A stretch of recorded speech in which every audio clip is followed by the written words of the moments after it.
기도하시겠습니다. 오늘도 또 새로운 하루를 허락해 주신 하나님 감사드립니다. 오늘도 부활의 소망으로 뜨거워지게 하시며 감격이 넘치게 하시고 잠드는 그 순간까지 주님과 동행하는 복된 하루가 되게 하여 주시옵소서. 은혜와 평강으로 채워주시고 세상에서 얻을 수 없는 기쁨과 평안이 넘치는 은혜의 하루가 되게 하여 주시옵소서. 우리 기도 들으시고 응답하시는 예수 그리스도의 이름으로 기도 올리옵나이다. 아멘. 오늘 말씀은 고린도전서 6장 11절부터 20절까지 말씀입니다. 너희 중에 이와 같은 자들이 있더니 주 예수 그리스도의 이름과 우리 하나님의 성령 안에서 씻음과 거룩함과 의롭다 하심을 받았느니라. 모든 것이 내게 가하나 다 유익한 것이 아니요 모든 것이 내게 가하나 내가 무엇에든지 얽매이지 아니하리라. 음식은 배를 위하여 있고 배는 음식을 위하여 있으나 하나님은 이것저것을 다 패하시리라. 몸은 음란을 위하여 있지 않고 오직 주를 위하여 있으며 주는 몸을 위하여 계시느니라.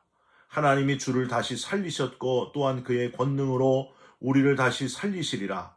너희 몸이 그리스도의 지체인 줄을 알지 못하느냐? 내가 그리스도의 지체를 가지고 창녀의 지체를 만들겠느냐? 결코 그럴 수 없느니라. 창녀와 합하는 자는 그와 한 몸인 줄을 알지 못하느냐? 일러스되 둘이 한 육체가 된다 하셨나니 주와 합하는 자는 한 영이니라. 음행을 피하라. 사람이 범하는 죄마다 몸 밖에 있거니와 음행하는 자는 자기 몸의 죄를 범하느니라. 너희 몸은 너희가 하나님께로부터 받은 바 너희 가운데 계신 성령의 전인 줄을 알지 못하느냐? 너희는 너희 자신의 것이 아니라 값으로 산 것이 되었으니 그런즉 너희 몸으로 하나님께 영광을 돌리라. 아멘.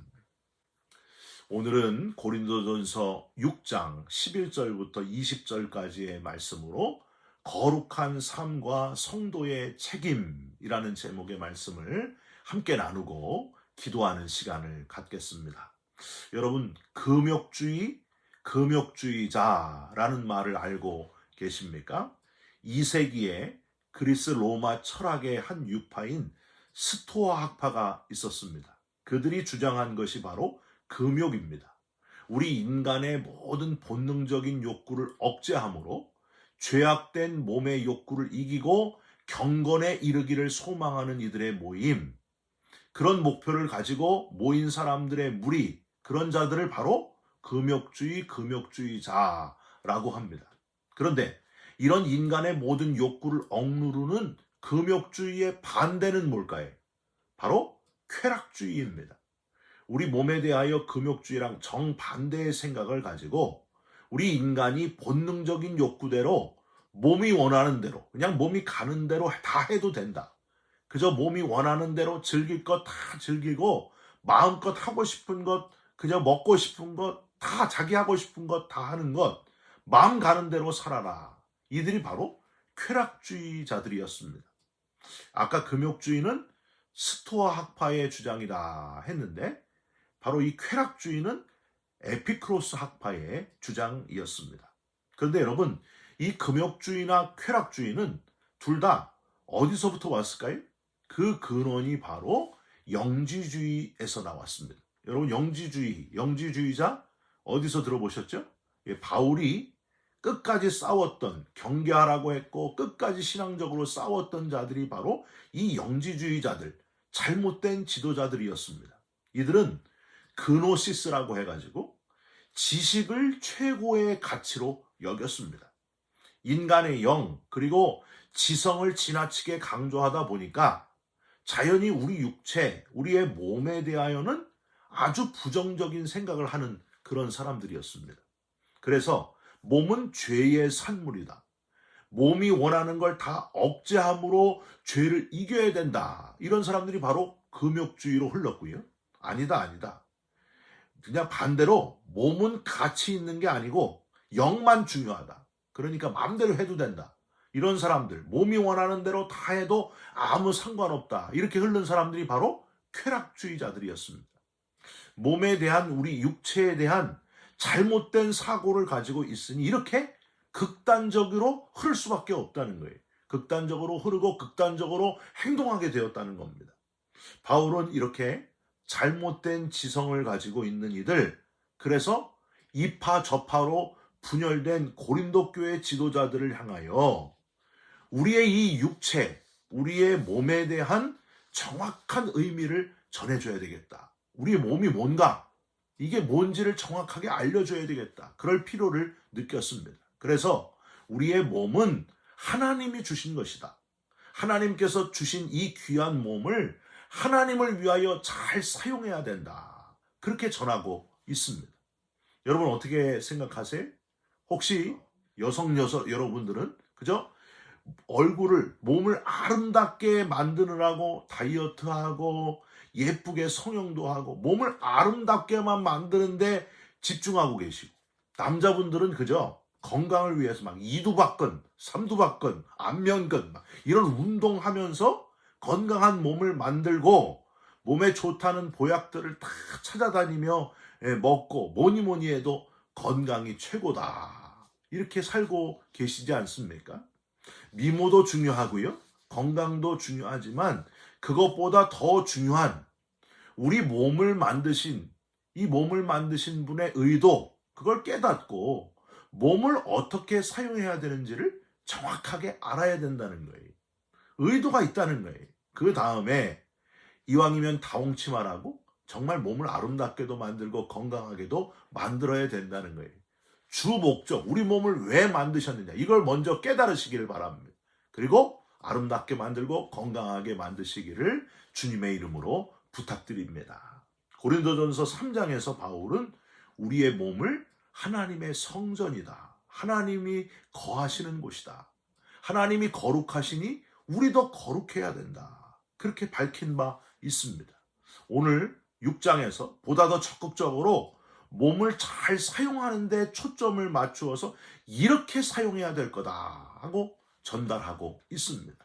여러분 오늘 본문 첫 번째는요, 몸은 주님을 위하여 있는 것이다. 이렇게 표현하고 있어요. 즉 주님을 위하여 잘 사용해야 된다. 12절과 13절을 보시면요, 고린도 교회 안에 파벌이 있었죠. 아볼로파, 바울파, 게바파, 그리스도파, 이런 문제뿐만이 아니라 음란의 문제가 심각했다 하는 걸 깨달을 수 있습니다. 12절 보세요. 모든 것이 내게 가하나 다 유익한 것이 아니요 모든 것이 내게 가하나 내가 무엇에든지 얽매이지 아니하리라. 즉 몸은 하나님이 우리에게 자유롭게 자유의지를 가지고 누리라고 주신 것인데, 13절 음식은 배를 위하여 있고 배는 음식을 위하여 있으나 하나님은 이것저것을 다 폐하시리라. 몸은 음란을 위하여 있지 않고 오직 주를 위하여 있으며 주는 몸을 위하여 계시느니라. 아무리 자유롭게 우리에게 자유의지를 주셨어도 방종해서는 안 된다는 거예요. 내 멋대로 그냥 사용하라고 네 맘대로 해라, 그게 아니라는 거예요. 당시 고린도시는요, 성적으로 아주 타락이 극에 달했습니다.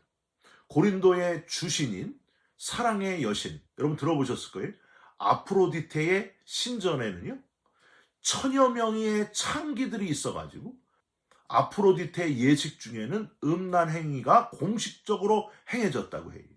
그러니까 하나님을 믿는 고린도의 교인들은 항상 성범죄의 유혹에 늘 노출되어 있었다는 거예요. 사회가 그러니까. 오늘 본문 앞에 고린도전서 6장 9절을 보면은요, 이런 구절이 있어요.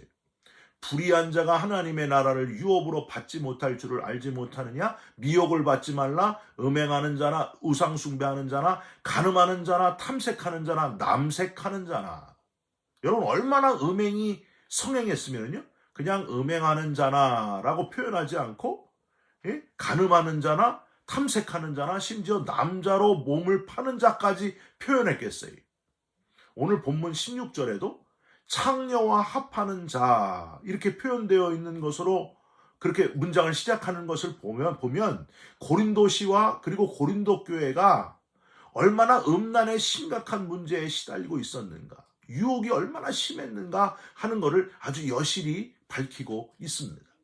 중요한 거는요, 이렇게 심각하게 성적으로 타락한 사회 가운데 몸을 팔고 몸을 원하는 쾌락주의가 횡행한 사회 속에서도 그리스도인은 분명한 기준, 우리의 몸은 주를 위하여 있는 것이다. 이걸 정확히 알아야 된다.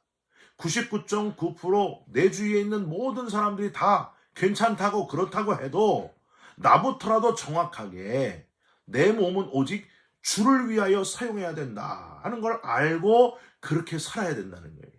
이정표된 삶을 살아가야 한다는 거예요. 여러분, 저와 여러분의 몸은 분명한 목적, 주님을 위해서 잘 사용해야 된다는 것을 정확하게 깨달으시고 실천하시기를 주님의 이름으로 부탁드립니다. 내 마음대로 하지 말라는 거예요. 주를 위하여 사용하라는 거예요. 그게 잘 사용법에 맞춰서 사용하는 거라니까요. 열심히 주를 위하여 사용하다가 14절에서도 알 수 있듯이 죽음 이후에는 하나님이 주를 다시 살리신 것처럼 우리도 잘 사용한 육신은 땅에 묻히거나 뿌려지고 우리는 그의 권능으로 우리를 다시 살리시리라. 새로운 부활의 신비한 몸으로 다시 살아나게 하신다. 할렐루야. 여러분, 이걸 잘 기억하시길 바랍니다. 잠깐 사는 우리의 인생 가운데 내 맘대로 내 육체를 사용하지 말고 주를 위하여 멋지게 사용하시고 신비한 부활의 몸을 꼭 입게 되시기를 주님의 이름으로 부탁드립니다. 두 번째로, 우리 몸은 주님과 합하여 있어야 된다. 그렇게 말씀하셨습니다. 15절 보세요. 너희 몸이 그리스도의 지체인 줄을 알지 못하느냐. 즉 성도의 몸은 그리스도를 구성하는 부분들이다. 이어가지고 내가 그리스도의 지체를 가지고 창녀의 지체를 만들겠느냐? 결코 그럴 수 없느니라. 16절 창녀와 합하는 자는 그와 한 몸인 줄을 알지 못하느냐 일러스되 둘이 한 육체가 된다 하셨나니.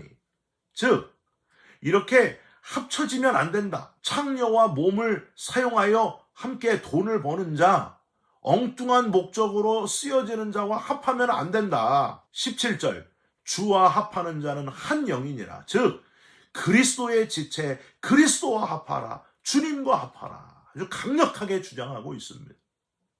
성적으로, 육체적으로, 내 마음대로, 내가 원하는 대로 합하지 말고 오직 그리스도와 하나 되라. 그리스도와 합하라.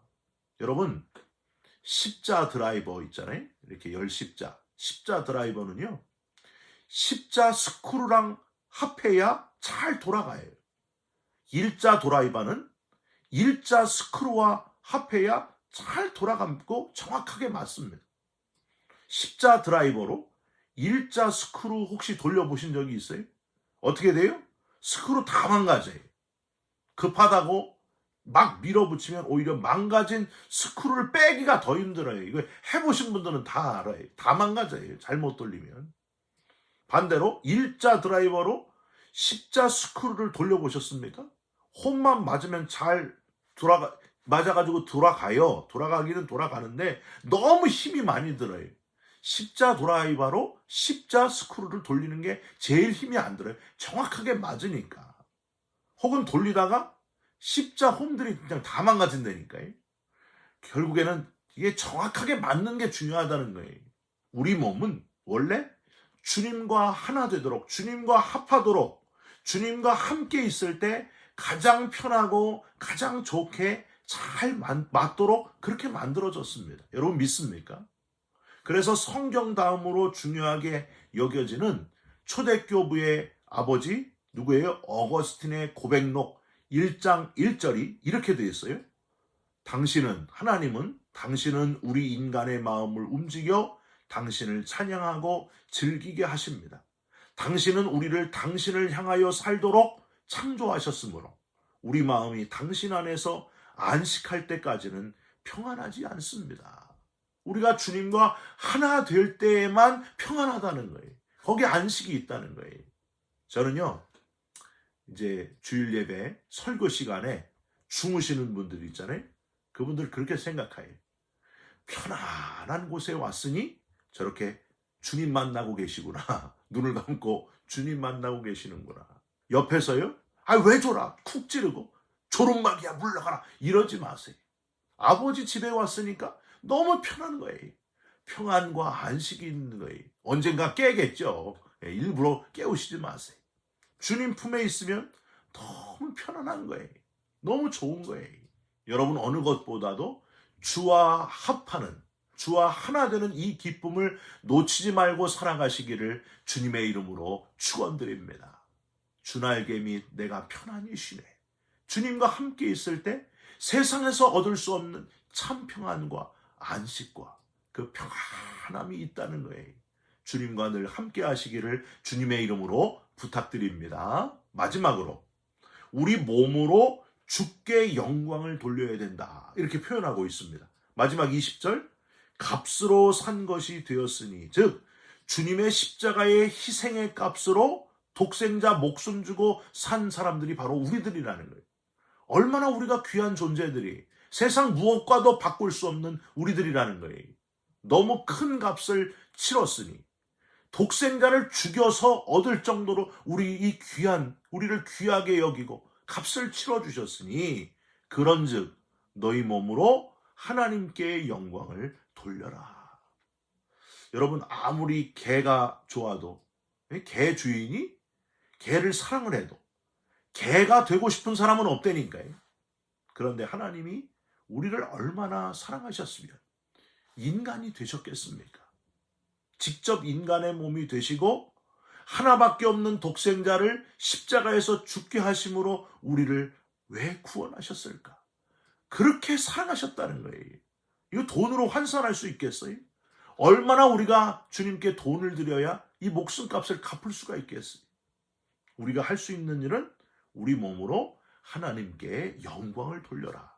우리가 사는 동안 최선을 다해서 하나님께 영광이 되는 삶을 살아라.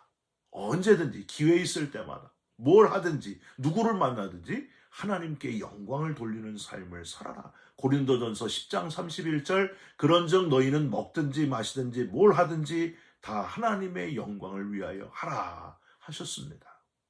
여러분, 먹는 일, 마시는 일 사소한 일이잖아요. 아주 사소한 것부터 하나님의 영광을 드러내면서 살라는 거예요. 식당에 가서도 기도하는 일 부끄러워하지 말고 하나님의 영광을 드러내면서 밥을 먹고, 누구를 만나든지 어디 있든지 하나님의 영광을 드러내는 부활의 증인으로 그렇게 살아가시기를 주님의 이름으로 축원드립니다. 기도하겠습니다. 하나님, 우리에게 이 귀한 몸을 주셔서 감사드립니다. 주를 위하여 쓰라고, 주와 합하여 있으라고, 주님의 영광을 위하여 사용하라고 주신 이 몸인데 그동안 잘 모르고 잘못 사용했던 우리들을 용서하여 주시옵소서. 오늘부터 바뀌게 하여 주옵소서. 주님과 함께함의 기쁨을 놓치지 말게 하시고 주와 동행하며 주의 영광을 드러내는 하루하루가 되게 하여 주시옵소서. 예수 그리스도의 이름으로 감사하며 기도하옵나이다. 아멘. 하늘에 계신 우리 아버지여, 이름이 거룩히 여김을 받으시오며 나라가 임하옵시며 뜻이 하늘에서 이룬 것 같이 땅에서도 이루어지이다. 오늘 우리에게 일용할 양식을 주옵시고 우리가 우리에게 죄진 자를 사하여 준 것 같이 우리 죄를 사하여 주옵시고 우리를 시험에 들게 하지 마옵시고 다만 악에서 구하옵소서. 나라와 권세와 영광이 아버지께 영원히 있사옵나이다. 아멘. 사랑하는 성도 여러분, 내 몸은 내 거다 하지 마시고 하나님이 내게 주셨고 이 몸을 하나님의 영광을 위하여 감사하면서 잘 사용하시기를 주님의 이름으로 축원드립니다. 여러분 사랑합니다. 축복합니다. 감사합니다.